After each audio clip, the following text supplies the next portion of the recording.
ازيكم عاملين ايه؟ يا رب تكونوا بخير. شغل النهارده حاجه كده قمر قمر قمر، تستاهل بق كل متابعين الامارات. ما شاء الله كل حاجه لسه معموله طازه وفريش، حاجات كده ايه. تعالوا بقى كده، انا مش هتكلم كتير وانتوا اتفرجوا. بسم الله ما شاء الله، كل حاجه بتتكلم عن نفسها.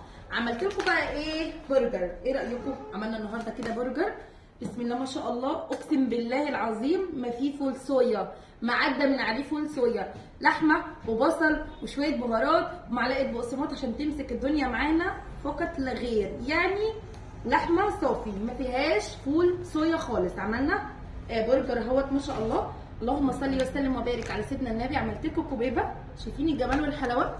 كوبيبه كده ايه، شامي كده، محشيه لحمه مفرومه، تستاهل بقكم. حاجه كده تحفه.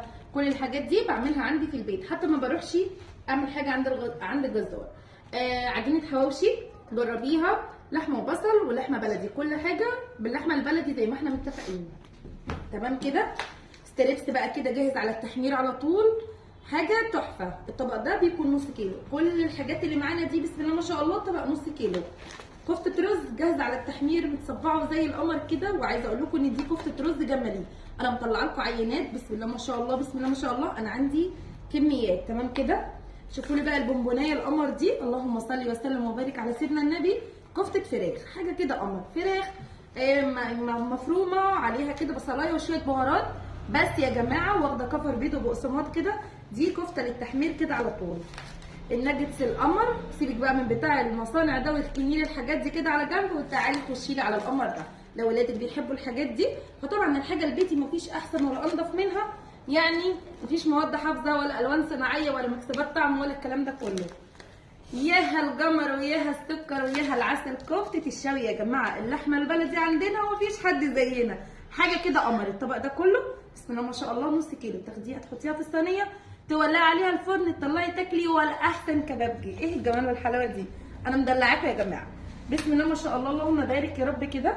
ممبار لسه معمول، حتى بصوا لسه ما اتغلفش علشان حاسه ان هو لسه دافي شويه. شايفين القمر. الطبق بيكون نص كيلو ممبار بلدي، والله العظيم ممبار بلدي مغسول ومتنضف ومحشي كده. حاجه كده كانك انت اللي عاملاها في بيتك بخلطه جباره، حاجه كده زي القمر. ده المنيو بتاع النهارده، معظمه كده حاجات نواشف وحاجات مصنعات. موجود النص كيلو، عامله لك كل الاطباق دي نص كيلو علشان خاطر اللي عايز يعني نص كيلو يلاقي، واللي عايز كيلو يلاقي. وعامله عرض بقى كده، لو هتاخدي كل حاجه كيلو هعمل لك عرض جبار وضرب نار. اسالي على العرض ان انت تاخدي من كل حاجه كيلو، هعمل لك عرض جامد جدا.